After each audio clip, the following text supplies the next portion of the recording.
One. Hello दोस्तों, नमस्कार। स्वागत है आपका एग्जाम एडीजी में। इस वीडियो में हम देखेंगे बौद्ध धर्म और जैन धर्म के बीच में जो मूलभूत जो अंतर है उसको, क्योंकि अक्सर जो क्वेश्चन बनते हैं एक तरह से इसी रूप में बनते हैं। तो चलिए आइए स्टार्ट करते हैं। देखिए, ये मैंने महत्वपूर्ण जो भी थे 8 पॉइंट जो है निकाले हैं, तो इन पर हम थोड़ा सा एक एक करके बात करेंगे। पहले हम बौद्ध धर्म का देखेंगे, उसी समय फिर जैन धर्म के बारे में बात करेंगे। तो पहला पॉइंट है अहिंसा। जो बौद्ध धर्म था वो अहिंसा के व्यवहारिक रूप को मानता था, बौद्ध धर्म। और जो जैन धर्म था वो क्या करता था, अत्यंत कठोर रूप से एक तरह से पालन करता था अहिंसा का। जैसे आपने कुछ जैन धर्म जो श्वेतांबर हैं, वो क्या करते हैं, अपने मुंह पर भी एक तरह से मास्क लगा लेते हैं, जिससे जो है कोई जीव है या कुछ उनके अंदर मुंह में सांस सांस के द्वारा ना जाए, जिससे मर ना जाए। तो एक तरह से आप इसे थोड़ा सा ध्यान में रखें कि कठोरता से अहिंसा का पालन करता था, और बौद्ध धर्म जो था व्यवहारिक रूप से इसका पालन करता था। तो ये पॉइंट आ सकता है। बौद्ध धर्म जो था वो एक तरह से अनीश्वरवादी था और अनात्मावादी भी था, यानी कि आत्मा को नहीं मानता था और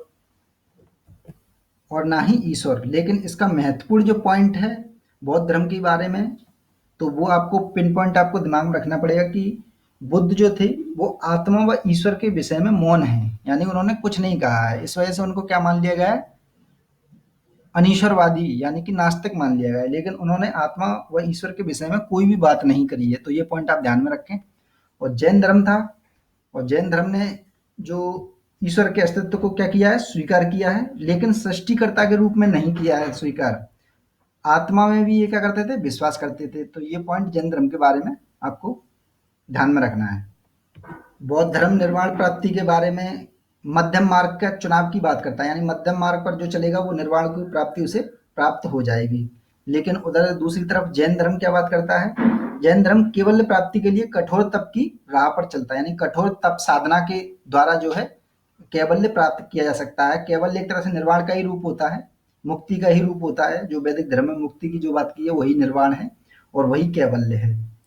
तो कठोरता पूर्वक तप के द्वारा ही जैन धर्म के द्वारा कैवल्य प्राप्त किया जा सकता है। तो ये ध्यान में रखें कि तप वगैरह को इन्होंने बढ़ावा दिया है। तप का मतलब ये नहीं कि ये यज्ञ वगैरह करना। तप का मतलब शारीरिक एक तरह से शरीर को एक तरह से कष्ट पहुंचाना। जैसे आपने देखा होगा संलेखन विधि जो होती है जैन धर्म में होती है, वो क्या करते हैं, एक तरह धीरे धीरे अपने शरीर को समाप्त करते हैं, भूखे रहकर एक तरह से एक एकांत में जाकर। तो वो एक तरह से क्या करते हैं, साधना करते हैं केवल प्राप्ति के लिए कठोर तप के द्वारा। बौद्ध धर्म ने राजाश्रय प्राप्त किया, यानी राजाओं से एक तरह से आश्रय प्राप्त किया बौद्ध धर्म ने। इसी वजह से उस समय बौद्ध धर्म इतना प्रचलित हुआ। जैसे कि आपने सुना होगा कई बार कि अजात शत्रु जो था एक तरह से बौद्ध महात्मा बुद्ध जी के पास गया, और महात्मा बुद्ध ने उनको एक तरह से लड़ाई करने की कुछ कौशल बताए। तो उसके बाद महाशिला कंटक और जो एक और था रथमूसल जैसे एक तरह से हथियार उन्होंने चला के उन्होंने विजय प्राप्त करी थी। तो राजाश्रय प्राप्त किया किन्होंने, बौद्ध धर्म ने। लेकिन जैन धर्म एक तरह से राजाश्रय प्राप्त करने वाला नहीं था बिल्कुल भी, या फिर कह लीजिए क्योंकि उस समय एक तरह से क्या था, लड़ाई यानी हिंसा की एक तरह से बात होती थी। लेकिन जैन धर्म क्या था, कठोर रूप से एक तरह से क्या करता था, हिंसा अहिंसा हिंसा के एक तरह से खिलाफ था। तो इस वजह से ये राजाश्रय प्राप्त नहीं कर सका। इसका ये एक तरह से मेन रीजन है। और दूसरा नेक्स्ट पॉइंट है आपका प्रचार। प्रचार के लिए बौद्ध धर्म ने क्या किया, राष्ट्र के संपूर्ण शक्ति एक तरह से जो भी राष्ट्र से मिल सकता था, क्योंकि राजाश्रय तो प्राप्त किया ही था इन्होंने। तो मठ विहार और भिक्षुओं का उपयोग किया इन्होंने। जगह जगह दूर दूर तक लोग एक तरह से भेजे बौद्ध धर्म ने। बौद्ध धर्म के अंतर्गत जैसा कि आपको पता है अशोक ने भी एक तरह से विदेशों में इसको परचम लहराया था बौद्ध धर्म का। तो एक तरह से वो उसी के अंतर्गत आ जाता है। उधर दूसरी तरफ क्या हुआ, जैन धर्म ने क्या किया, जैन धर्म का जो व्यापार वगैरह जो सॉरी जैन धर्म का जो प्रचार किया वो एक तरह से व्यापारियों ने किया। क्योंकि व्यापारी क्या चाहते थे, शांति एक तरह से। तो शांति किस में आती है, जैन धर्म में। जैन धर्म एक तरह से अहिंसा को एक तरह से मानने वाला था कठोर रूप से। तो इसी वजह से उन्होंने प्रश्रय दिया किसको, जैन धर्म को। यानी जैन धर्म अपना लिया व्यापारी वर्ग ने, ज्यादातर जो व्यापारी वर्ग थे।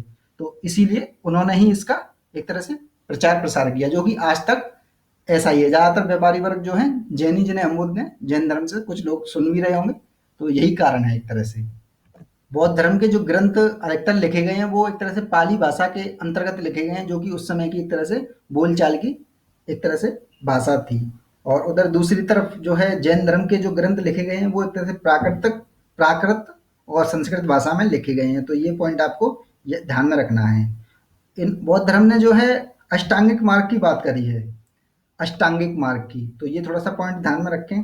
और उधर जैन धर्म ने क्या किया, त्रिरत्न की महत्ता की एक तरह से बढ़ावा दिया है, त्रिरत्न। और बौद्ध धर्म के अंतर्गत जो अष्टांगिक मार्ग है, उनको किस नाम से जाना जाता है, वो है आपका सम्यक दृष्टि। इंपॉर्टेंट नहीं है लेकिन फिर भी बता देता हूँ।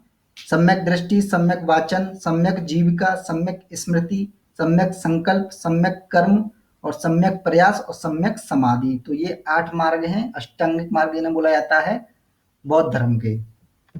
और उधर जैन धर्म के त्रिरत्न जो हैं, उनके अंतर्गत सम्यक दर्शन, सम्यक ज्ञान और सम्यक चरित्र, यानी कि 3 ही ऐसे मार्ग हैं जिनके द्वारा एक तरह से निर्वाण की ओर या कैवल्य की ओर बढ़ा जा सकता है।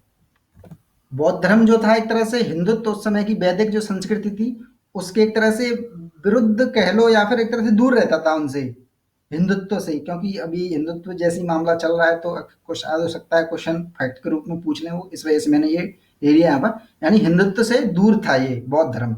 और जो जैन धर्म था ये हिंदुत्व के एक तरह से निकट था, जो कि आज भी हमें देखने को मिलता है। तो दोस्तों जो महत्वपूर्ण पॉइंट थे मैंने आपको बता दिए बौद्ध धर्म और जैन धर्म से संबंधित। और क्वेश्चन जहाँ अगर इनसे बनेगा तो यहीं से बनेगा, इससे अलग तो नहीं बन सकता है। तो जिन्होंने पुराने वीडियो नहीं देखे हैं देख लें और लाइक करना बिल्कुल ना भूलें इस वीडियो को, और देखते रहें एग्जाम में जी। धन्यवाद।